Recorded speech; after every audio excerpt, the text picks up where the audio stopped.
Welcome back to the Stoke the Fire podcast. We are live, and tonight we have special guests. Not only do you see that beautiful red beard that's freshly trimmed up on David down there, but you also see a new face on the board, and this is my good old buddy Sean Prewett. Sean, how you doing tonight, brother?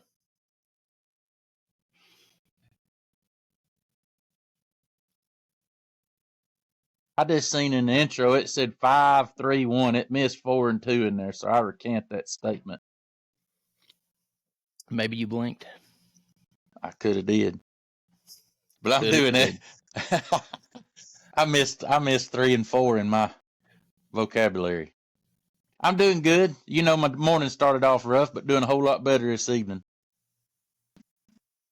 All right, well, now we're finally really doing good because I got all the microphones back on.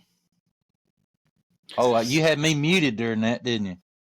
No, I actually had you going. I missed the first part of it, but I finally got you on there, and then I scrolled down just to make sure David was still live, and I had to flick his on, so we didn't get to hear him laugh at us. Well, for anybody who doesn't know, Shawn is my oldest and best buddy. So Shawn and I have known each other since elementary school. I think our grandmas changed our diapers together or something. Like we've been knowing each other that long.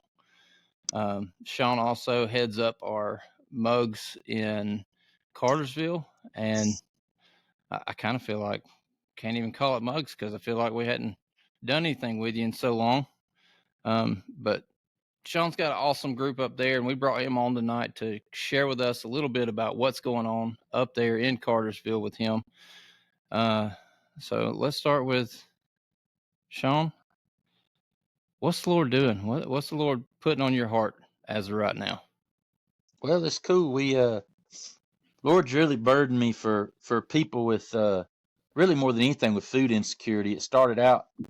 Well, I'll just tell you the backstory. This is kind of a year long in the making. You remember my little Subaru deer wagon I had, Mm-hmm. and It's also a fishing wagon. Fishing wagon. I had deer stands on top of it, fishing whatever I needed to do. And but anyways, also I got made fun of a lot because of it, but that's okay. Now I drive a Ford. I grew up. So, anyways, I was going to my grandpa's house, and the water pump went out in that thing, and it was old, 235,000 miles. I think it was a 2000 Subaru Outback, and so I was like, man. So to do the water pump, you got to tear the whole front engine off, do timing belt and everything, and I was like, man, this thing ain't worth. I got to sit down and stop for a minute, and figure out. Well, just the previous day before, I was driving down Tennessee Street in Cartersville, and I saw a woman that was so messed up on drugs. She had messed herself and was just walking down the street. And I thought, man, what a waste.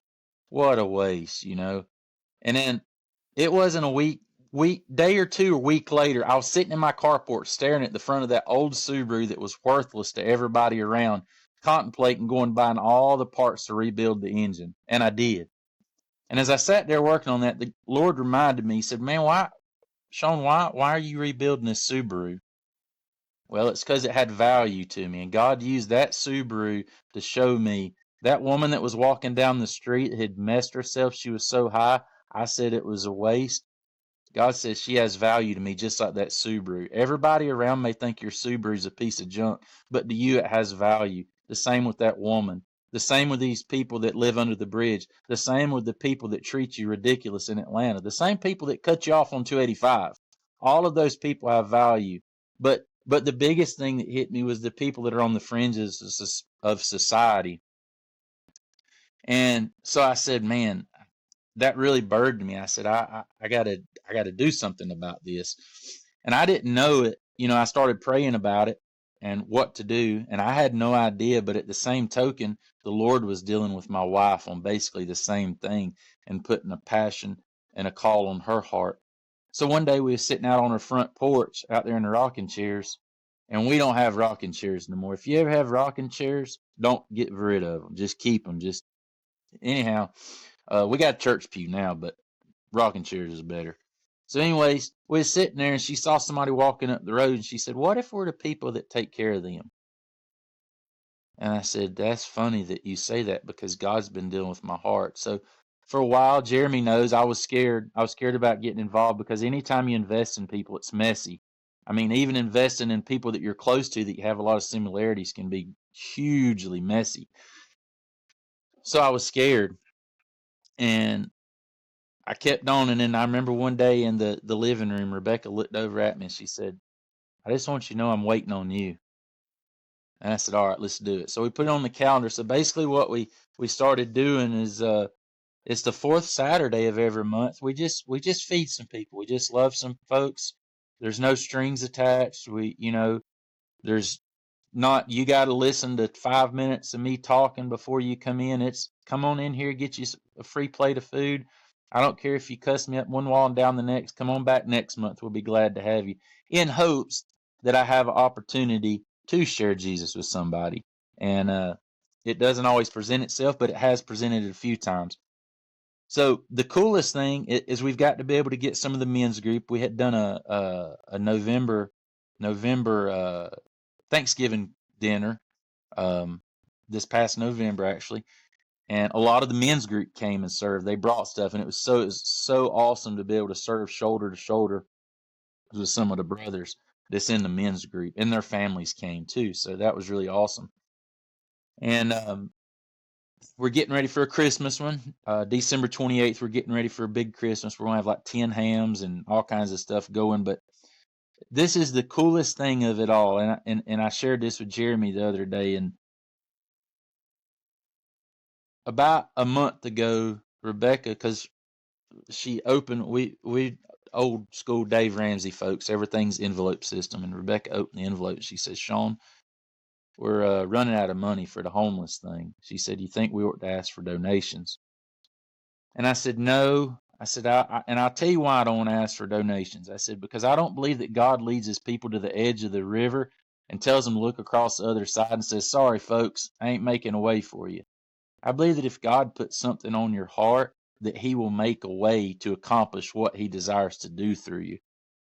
So I knew without a shadow of a doubt that God was going to do something big, and I couldn't wait to see it because I want to be able to show tangible evidence to my family of God's faithfulness. So November, when we had our Thanksgiving get together, we were out there serving. It was awesome, man. We had such a big time serving people. And a truck pulled up, and the guy asked. He said, "Hey, who's running this?" Which anytime somebody asks who's running it, it makes me nervous. I'm like, oh boy, here it goes, because we didn't ask for permission where we set up. I was told by sheriff's deputy, just do it.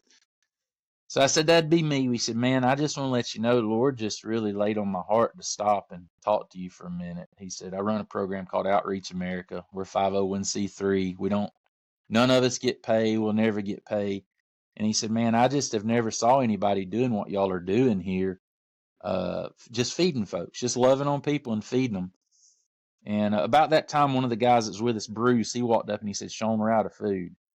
And that guy turned around and he handed me every dollar he had on him. And I didn't even count it. I just handed it to Bruce. I said, go to Ingles and buy as much food as you can possibly get. It turned out to be $175. And Bruce brought it. People was waiting for food. He came back with Ingles food, and we set back up.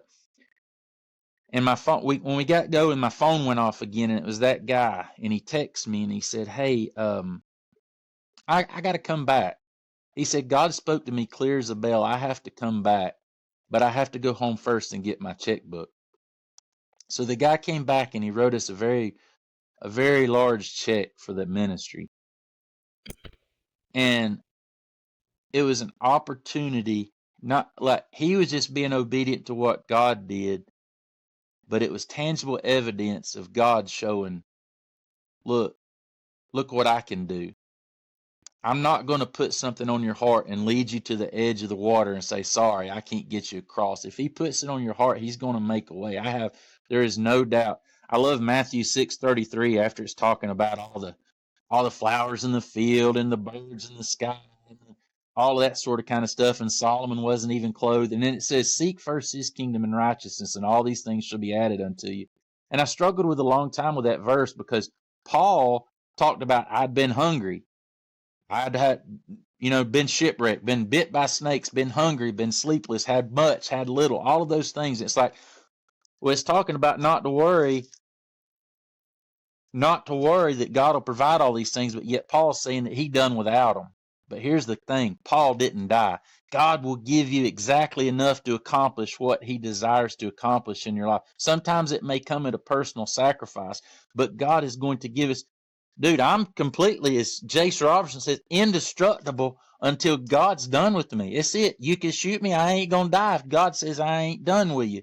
And he's going to give me exactly enough to accomplish what he desires to accomplish in me. And I was so excited and so fired up to be able to come home and pull my wife and son in there and say, hey, I want to show you how God provides for his people with what he wants to do. So that's what's really been just going on. I just really been burdened for people. I met a guy the other day. He was coming from work. He worked. He had a vehicle, because some of the people that come get food from us, they're in vehicles. We had people pull up in brand new vehicle, and the lady told us, she said, I was Uber eating, trying to get enough money for our next meal. She said my mom was so hungry she was crying, and she said, I prayed, Lord, please let us find a meal. And she said, literally, then I drove by your sign that said free meal. And they pulled in and got a meal, and they were crying how excited they were to have a meal. So it's easy. And I'm the guy. I'm the guy that would look at somebody and be like, dude, why are you getting a free meal if you're driving a brand new car? Because I never know what somebody's going through. Maybe they made some bad financial decisions, but still, nobody should go without being able to eat. And if I can't, the same reason they dig wells in Burkina Faso, because clean water gives them the opportunity to share Jesus. If somebody's got a growling belly, I'm most likely not going to be able to share the bread of life with them. And it's just awesome, man. I met this guy at the store. Like I say, he was coming in from work, and he had a truck. Everything looked good, but I was talking to him, and he said, man, I was just offering him some out of date potato chips. Well, actually, they weren't even out of date yet. But I was like, hey, man, you want these? I'm just going to throw them away, and there's nothing wrong with them. I take them home, feed them to my family. He said, man, I take anything I can get for food. He said, my family's in a bad way. But from outward appearances, it would look, guy's got a job. He's got a car. Everything's great. So that's just what my heart's really been burdened about is people that struggle with hunger. And it kind of stinks that goes on here. And whether it's by bad choices financially, and we don't do this to try to rip nobody out of addiction, to get them off the streets, none of that. Just want to love on folks, and Lord willing, it provides opportunity to be able to share and lead them to Jesus. And I love the fact that I go to a church. Man, I love this so much. My church that I go to, this is sad to say, there's a lot of times and places in my life where I would be afraid to bring people that didn't look like me or smell like me to church. Man, I'm so excited to go to a church where I could bring anybody in there, no matter what they look like, what they smell like, and they're going to be welcomed. Legitimately welcomed, not ostracized, not ever eye turned on them. And anyhow, so that's what's been going on. The group is going really good. So how long have you in the group that you're in now? Y'all been meeting what, 2 years? Is it 2? Well, or off and on? Well, let's see. I actually started before I ever even moved to Cartersville, doing a little men's group that met at Mount Tabor Park, and it was just me and my brother and Corey Tibbetts. I don't know if you remember Corey Tibbetts. I remember Corey. But us three, and we would meet, and then my buddy Brian Lawrence, he would come some, and then when I moved to Cartersville, the same group came to my house, but it just got to be so much at the time because I was doing it during the week, and of course now I'm doing it during the week again, but that's okay. And so we took a little bit of a break for a while, and then I started on Saturday mornings, and man, it's hard to get guys motivated unless it's chasing a fish or white-tailed deer early on Saturday mornings. And so I was getting a little discouraged, to be honest, because I kept, some days nobody would show up. It'd just be me and Inslee, my son, I was kind of reminding myself that it's not about the numbers at all. And it's not about the outcome, but about the obedience of doing what God's placed upon your heart. But still, nonetheless, it's still bothersome, especially when you get up and you cook a whole bunch of pancakes and nobody shows up to eat them, and you're already a fat guy, so you feel bad when you eat them all yourself. So anyways, I did use honey instead of syrup, if that makes you feel better. But anyways, so and then so I was really praying about what to do. I was really asking the Lord, is this season done? Because it's been many years. Is it done? Even though my passion for men's ministry is not, because it means so much to me, and men's ministry has literally changed the trajectory of my whole family completely. Being a husband and being a dad by guys showing up in my driveway and taking time to be a man and show up and talk to me. And so I was just praying about it. And right before that, our church had started a men's group and used the same verse that Muggs uses. And most men's ministries do. And so anyway, so it was on Tuesday nights, and the table group that we had, we really clicked. I was a table facilitator, and we all really clicked, and it was really good. Disciplines of a Godly Man is the name of the book, and I can't remember the author, but I highly recommend the book. Highly recommend the book. Disciplines of a Godly Man. I'll text you the name of the author after, and then you can send it to David.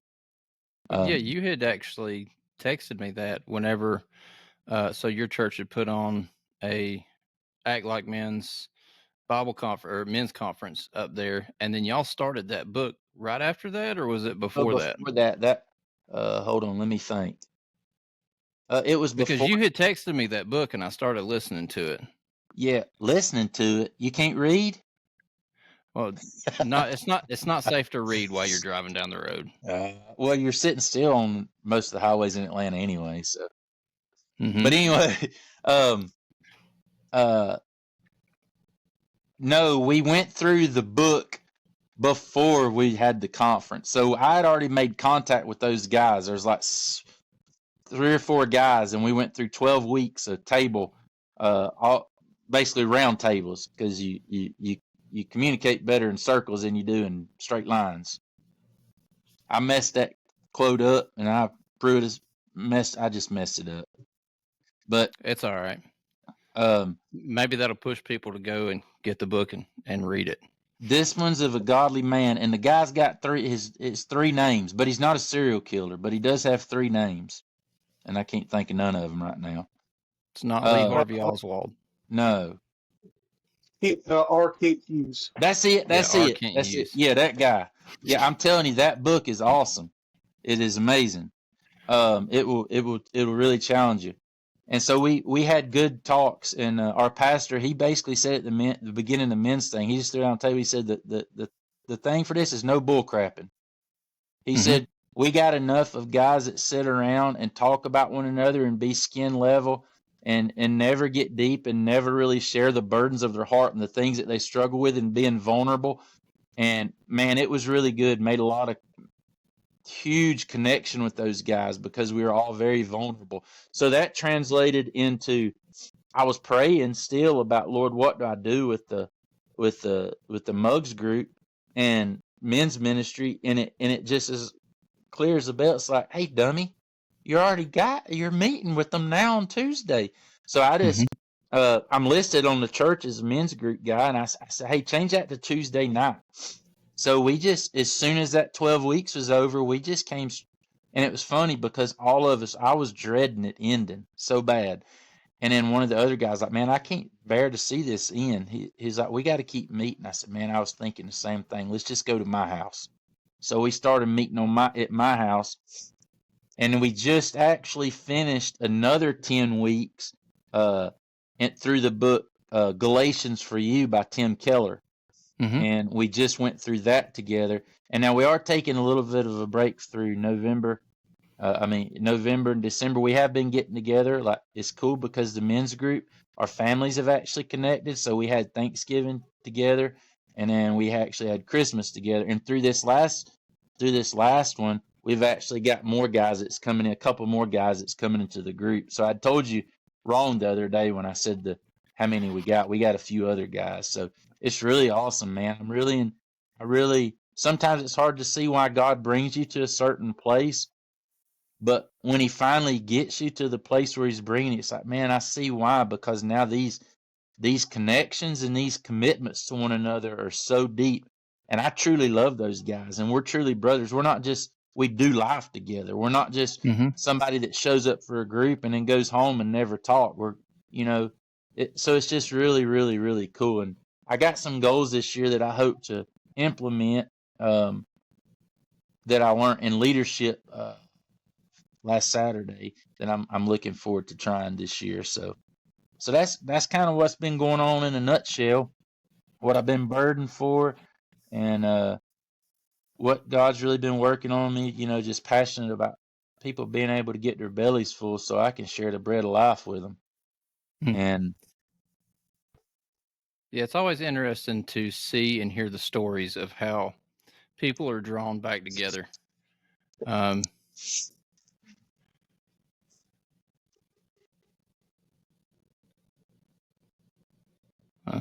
We lost David. Where'd he go? I don't know. He'll probably hop back in a minute. He probably clicked the wrong thing. But just how God draws people back together. David and I, the same thing. We went a few years without speaking to each other. He was a vital part of me staying connected in church. And it just so happened I was a vital part in getting him pulled back into a men's group and getting him pulled back into church. And just like our story, we went how many years without really seeing or talking to each other? And then we just happened to run into each other because we have some mutual accounts. I sell adult beverages and he sells crackers and Slim Jims. And we just happened to, actually, I think it was more or less you coming and tackling my van because you happened to see me in it, if I remember correctly, at that BP. Oh yeah, I do remember that. Yeah, I kind of shook your van a little bit. But and then some conversations developed out of that. 2020 hit. I got into fishing. And I remember calling you one day and I said, "Hey man, I know nothing about fishing and I know you fish a little bit. Can you kind of teach me a little bit of stuff?" And you said, "Well, why don't you and Jack just come out and float down the river on the kayak with us?" And then, just like I said last week to Steve Owens, that first float on that kayak was all over but the crying, man. Like, you cannot get me off a kayak anymore. We managed to go find some for the ministry, and I spend more time on a kayak, I think, during the summer than I do in my work van or in my living room.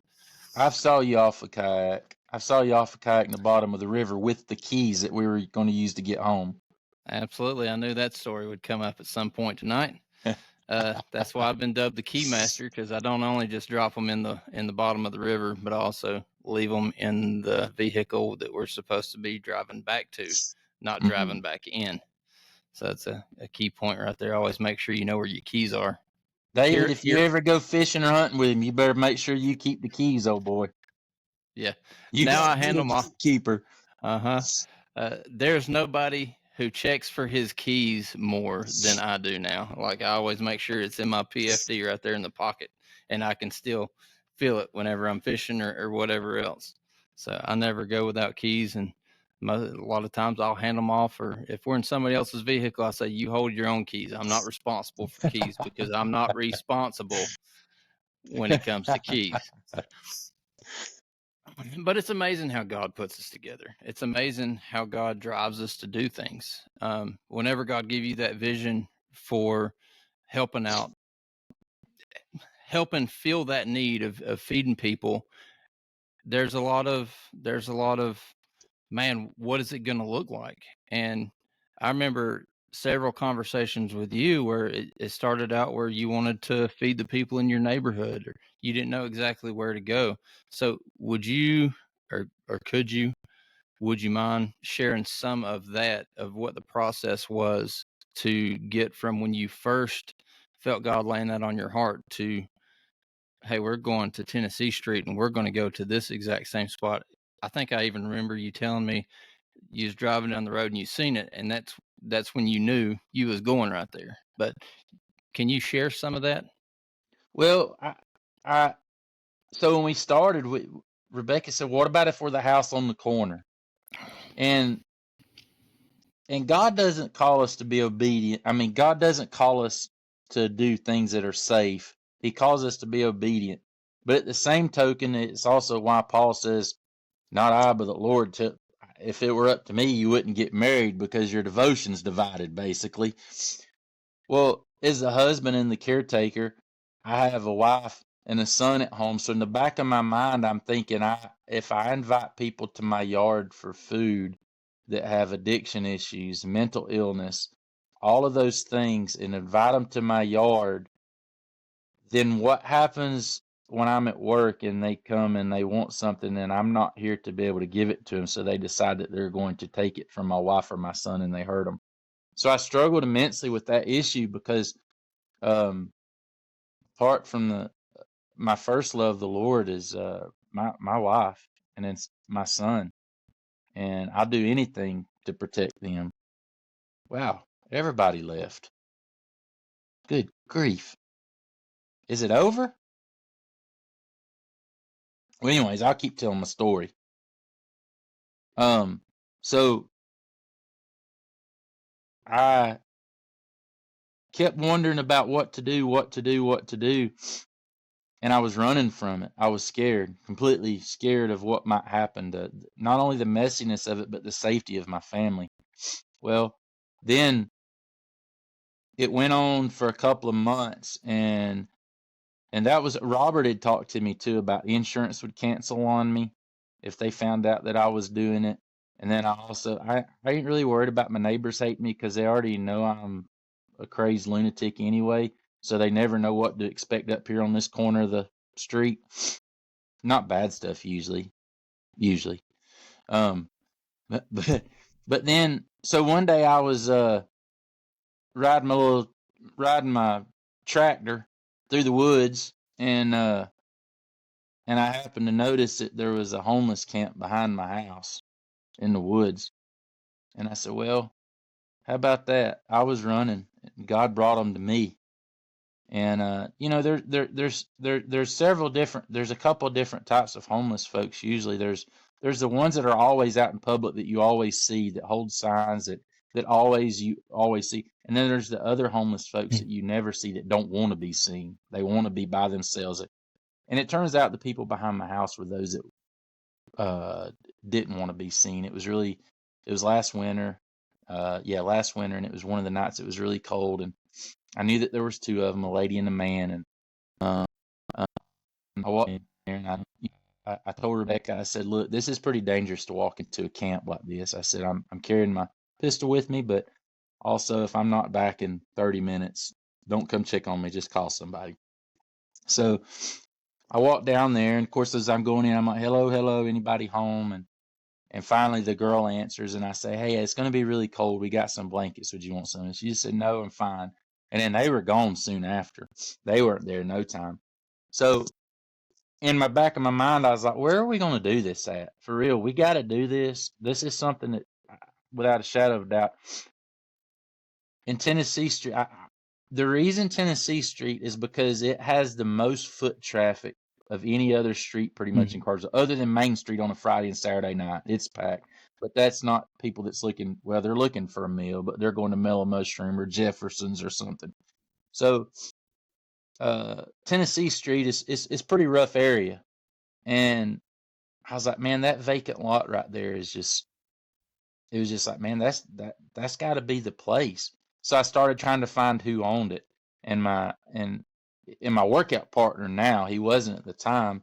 He does parking, and he's pretty high up at Bartow Sheriff's Department. I asked him, I said, hey, who owns that right there? And he said, I know him, but it's hard. He's hard to get into. He said, look, you're not selling anything.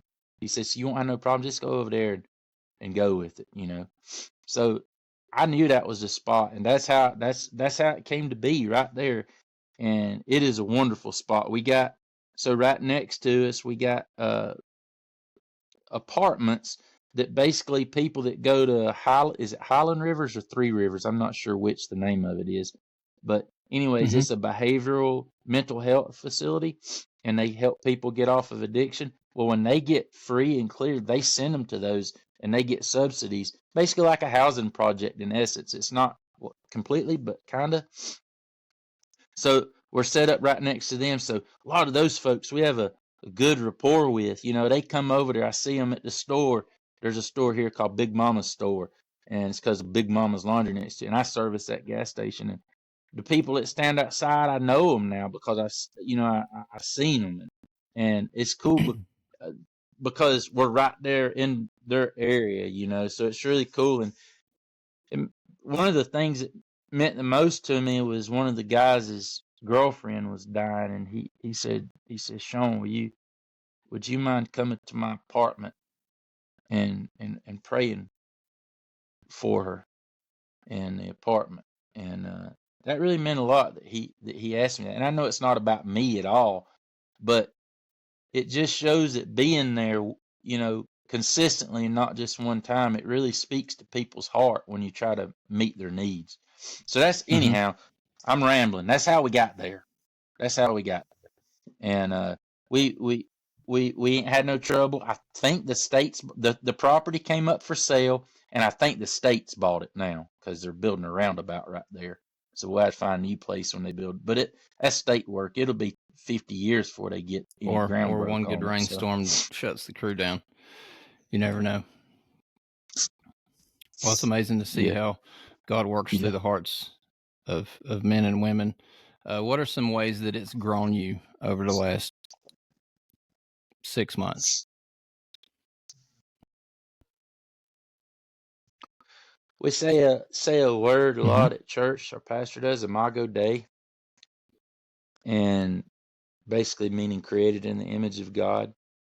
And it's easy to dehumanize and objectify people that are on the fringes of society and that's not like me, that doesn't smell like me, that doesn't look like me, that doesn't talk like me, and doesn't act like me. It's easy to objectify and dehumanize those folks because they're vastly different than I am.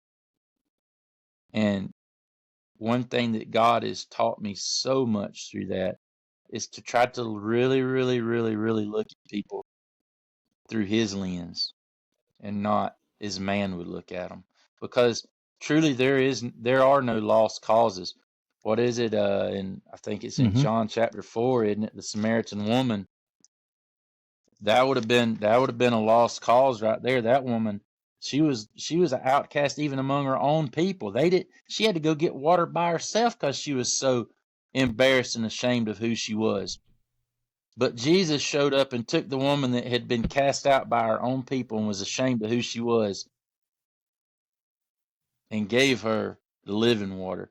And that's really what's No, I was actually you looking at flipping some of over my there? notes from we had a preview of our Wednesday night service tonight, and no, Don't tell me it's it's John actually out 4. of Luke 15 talking about the prodigal son, but he had mentioned something in there that I had never really Okay. thought about. But he talks about how um the prodigal, whenever he got fed up and realized that he was at the bottom and he needed to go back home, and he was just going to go back and just try to be one of his father's servants. And sometimes we go back as a sinner, but the father only sees the son, and the condition of our heart may not even be Yeah.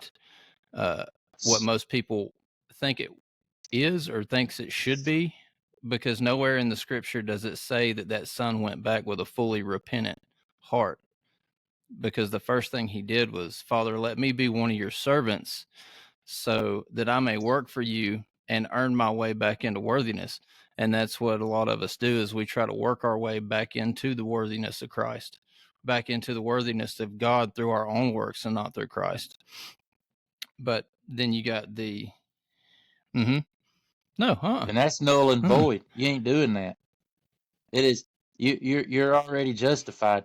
One of the things that I read in that Tim Keller book, he says if you think by that you are going to be unjustified and condemned because of your mess up now, then that would show that God is unjust, because a just God does not require two penalties for the same thing. And Christ has already paid the penalty for a debt that we couldn't pay. So therefore, if he casts you out when you trip and fall and make a stupid mistake, then and condemns you again, then he would be receiving Yeah, and there's twice some the things that I payment for the struggled with thing. in the past, and I didn't think that I was worthy to have the kids that I had, to have the wife that I had. And man, I really beat myself down about it, and I tortured myself over it sometimes. And I had a buddy that I was mentoring with. He was one of the pastors at Midway at one point in time before he left to go to another church. And he says, Jeremy, you've got to stop torturing yourself for what God's already tortured Christ for. You can't do anything about it. Yeah. Nope. But then also in that story, there's a prodigal son that's outside the home, and there's a prodigal son that's inside the home, the one that's been there in the home the whole time, who had access to the Father anytime he wanted it. And he said, and this is something that I've always known, but that brother feels entitled. He feels entitled, and there's people in the church that feel entitled because they're the ones who show up all the time. They're the ones who, when you bring somebody like that in that doesn't look like you, that don't smell like you, they're the ones saying, why are you bringing that person in? Yeah.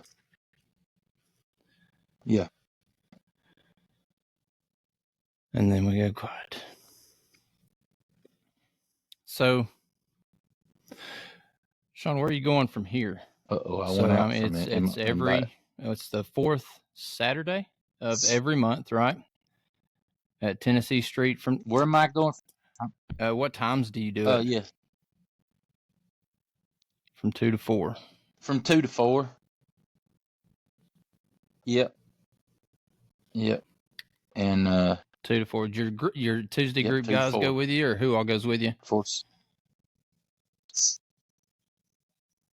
It just depends. Last time we had our family small group that came, the majority of them. Mm-hmm. And then you remember Bruce that's in Villarica?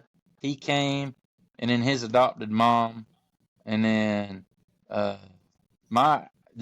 oh man, I got to tell you about this cool thing too. I'm thinking of it.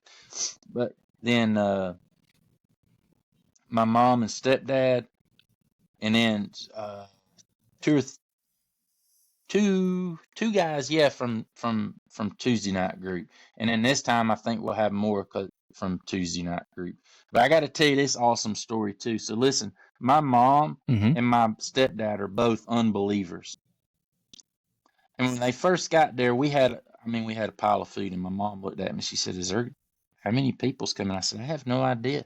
I said, there might only be one person come, but if that's all in the men's shelter down the street, they're going to get a whole pile of food. They'll be eating from now till Jesus comes back.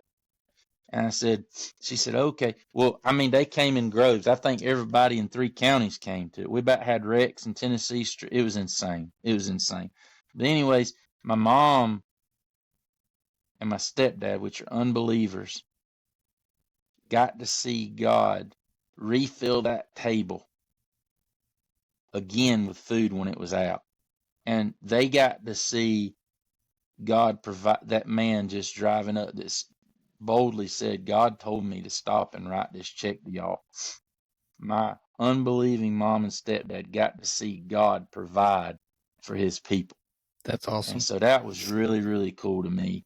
And so my mom and they're pretty stoned. They came to Enzi's baptism and on Easter, and they're pretty stone cold the whole time, and just kind of hard.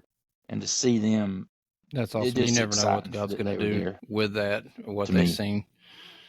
Well, good. You also mentioned something else earlier, and we'll kind of lead this to the end of our discussion tonight. You said whenever Rebecca come to you and open up the envelope and said you may not have enough money, you said that when God puts something on your heart, he provides. He didn't send his people to the river and tell them not to go across, or then say it was on them. but the faithful, you being that faithful person, stepped in that river just as the priest did in that moment, and that river split, and there was dry ground for them to walk across on. And that goes back to what we've been talking about in the Men of God series. We just come out of Joshua.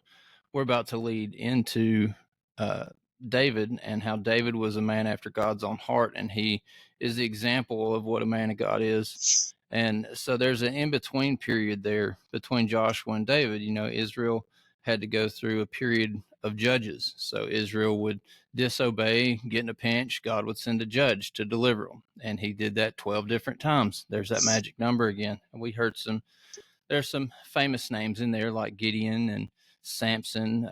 One of my favorite stories is Ehud, how he stabs the fat ruler in the gut and leaves the sword in there and walks off and leaves him in the bathroom. Where they Jabba got the Hutt. Star Wars from. Jabba But the Hutt. you hear those stories of the judges, and then of course Israel, Samuel comes on the scene. Israel wants a king, and Israel themselves chooses Saul because he's big, he's beautiful, he's everything that they think a king should look like and be like.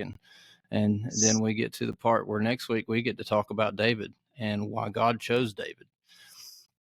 So that's just to kind of give y'all a brief description of what we're going into next week. But this week, as we close out, I'd like to ask you, Shawn, what's some ways that we can be praying for you, Rebecca and Inslee? And is there any ways that we can help you with your ministry?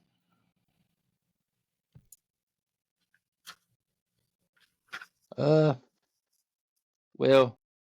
as you know, this a year ago when my dad retired, we took over. It has nothing to do with the ministry. But a year ago when my dad retired, my cousin and I took over the business, and it's just it's quite a bit of stress. It's easy to pick on dad and rib him and ridicule him about him being ill all the time and being stressed and pulling his hair out. But now that we've been in that shoe for a year, most of it's been okay, but the last month has been a pretty tough storm, and it's so really the prayer would be this next year I want to find balance. I really want to be able to find balance this next year, because this year work life balance has gotten out of kilter. Work is taking the front seat, and so next year I really gotta. I've never made a New Year's resolution in my life ever, and I told Rebecca, I said, I'm making one this year. I said number one on it is us to work on the house together, and number two is to go camping more. I miss going camping with my family, Rebecca and Inslee, and I miss going camping with the men's group. So those are my goals for this year. So that's how you can be praying that I stick to my guns on that and really follow through. And just being, if any of you guys ever want to come serve, you're welcome. The only thing I ask is if you do come serve, please no pictures, because when people take pictures of people receiving handouts, it objectifies them, and then they don't want to come back. And first and foremost, the Bible says not to let your right hand know what your left is doing. So if you receive your praise from men, you will not receive it from your Father. And while I'm not doing it for any type of praise, even really from God, I just want to be obedient to what He's placed upon my heart. Still, I don't want those people to be objectified and feel like they're a project. I want them to feel love, and I want them to know that people actually care for them and view them as human beings. And so if you come, don't take a picture, but everybody's welcome. We have people that come that are even, like I say, not Christian. We have a guy that's a Muslim that's donated stuff. I have a guy that's Hindu that's donated stuff. And I'm like, hey, I don't care where it comes from, because Jesus is bigger than all that. Shawn, you are always such a big encouragement to me. You're somebody who I look up to when it comes not only to your knowledge of the Bible, but how you put faith in action. And brother, we're just going to pray for you as we get off here tonight. David, instead of asking you to pray this time, since this is my brother and somebody who I care deeply for, I hope you don't mind if I pray for him this time. Absolutely. Can I say something real fast though before you pray for him? Look, I appreciate what you said, but anybody that's listening to this, if you ain't cut We it put off it on by now, Spotify. look, I want you to know that even though Jeremy speaks highly of me, I'm just a big mess. I am a train wreck of a person, for real. It is. I experience discouragement. I experience anxiousness about certain things. I experience fear about certain things. And I stick my foot in my mouth and I say stupid things and I do dumb things. So truly, the only reason that I'm able to do anything in this life is solely because the power of the Holy Spirit that lives inside of me, because I've asked Jesus to be my Lord and Savior. It's nothing about me, man. And I'm not saying that just as a deflection. I really am a rotten, miserable person except for Jesus. And that's why we love you. That's it. And if you ever want to hear any of those wonderful stories of his imperfections, you can go. What's the name of your YouTube channel?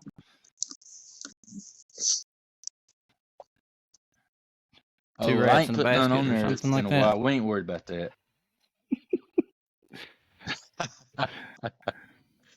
No, I ain't near. I've had a goat in the house on there, I'm sure. But we'll pray for you, and then we'll get off here real quick. Good and gracious Father, I just can't thank you enough for my brother Shawn and just what he means to me, Father. And we just lift him and Rebecca and Inslee up. We lift his men's group up. Father, what an amazing example that he sets for his family and for the men around him. And even more of an example, just that we're all broken. We all have our faults. We all have our failures, but most of the time we have a hard time just opening up and saying that's all we are, because sometimes we want to put all the good stuff that we do out there. But Father, that's what I love about Shawn, is you give him such a humble heart to really put you first in his life. And Father, I just pray all these things over him, that he finds that balance between work and home, Father, that you continue to just keep his heart on fire for you. And you just continue to open up the eyes of those people so that they see him and they know that he truly loves them. And they know that you truly love them because of the love that he shows. And that they know that only that love can come from a God like you. Father, we thank you for loving us. We thank you for sending your son to die on the cross for us, Father. And we ask all these things in Jesus' name. Amen. All right, guys. We appreciate y'all, and we will see y'all next week. All right, we're done recording. Yes, sir.